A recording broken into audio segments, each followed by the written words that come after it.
Hello दोस्तों, नमस्ते। आप सभी लोग कैसे हैं? और उम्मीद करता हूँ आप सभी लोग अच्छे होंगे। और आज मैं आपके लिए एक नई कहानी लेकर आया हूँ। दोस्तों, ये कहानी एक टीचर की है जो एक छोटे से गांव में पढ़ाते थे और उनकी लाइफ काफी बढ़िया चल रही थी। एक बेटा था जिसकी पढ़ाई पूरी होने वाली थी, एक बेटी थी जिसकी उम्र शादी की हो चली थी और एक अच्छी वाइफ थी। कुल मिलाकर सब कुछ परफेक्ट चल रहा था, एक अच्छी लाइफ जी रहे थे। लेकिन एक दिन मास्टर साहब के दिमाग में एक ख्याल आया। उन्हें ये लगने लगा कि उनकी वजह से सारे घर वाले खुश हैं।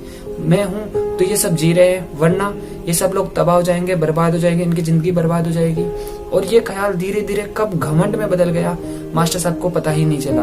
एक दिन जब मास्टर साहब खुद सोच रहे थे, खुद के बारे में सोच रहे थे, तो उन्हें लगने लगा कि वो एक गलत इंसान बनते जा रहे हैं। और धीरे धीरे ये ख्याल उनकी लाइफ में बढ़ता चला गया।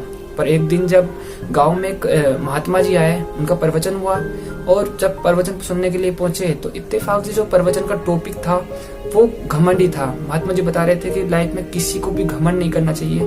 जो ये सोचता है कि मेरी वजह से देश चल रहा है, मेरी वजह से घर चल रहा है, मेरी वजह से दुनिया चल रही है, तो लाइफ दुनिया में कई लोग आए और गए, लेकिन लाइफ देश और दुनिया हमेशा वैसी की वैसी है, हमेशा हैप्पी लाइफ रहती है।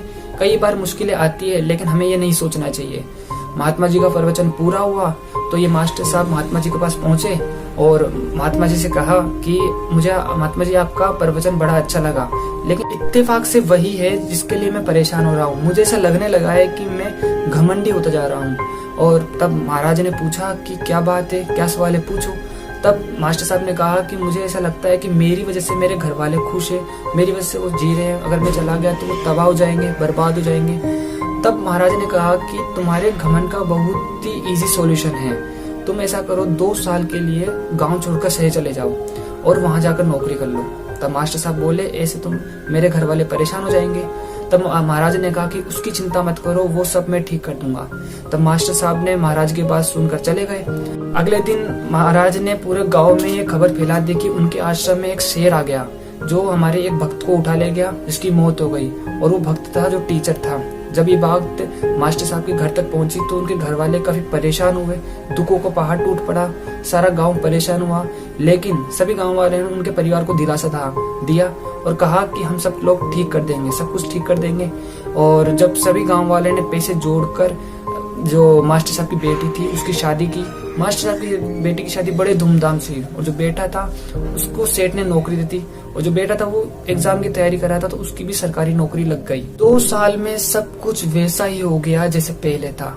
जब 2 साल बाद मास्टर साहब शहर से गांव आए तो अपने परिवार को जाकर देखा तो उनके परिवार में खुशी का माहौल था, सब कुछ ठीक चल रहा था और उनका जो परिवार था उस दुख की घड़ी से उबर चुका था।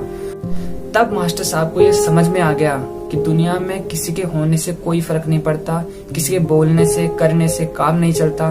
दुनिया में सभी लोग अपनी किस्मत का, अपनी मेहनत का कमा कर खा रहे हैं। दोस्तों, छोटी सी कहानी में सिखाती कि जो लोग ये सोचते हैं कि मेरी वजह से सब कुछ चल रहा है, तो ये सब कुछ गलत सोच रहे हैं। तो दोस्तों, उम्मीद करता हूँ कि छोटी सी कहानी आपको काफी पसंद आई होगी। कहानी अच्छी लगी तो प्लीज वीडियो को लाइक कीजिए और हमारे चैनल को सब्सक्राइब कीजिए। और आप अपने कमेंट हमारे कमेंट बॉक्स में भी कर सकते हैं, अपने सुझाव भी दे सकते हैं।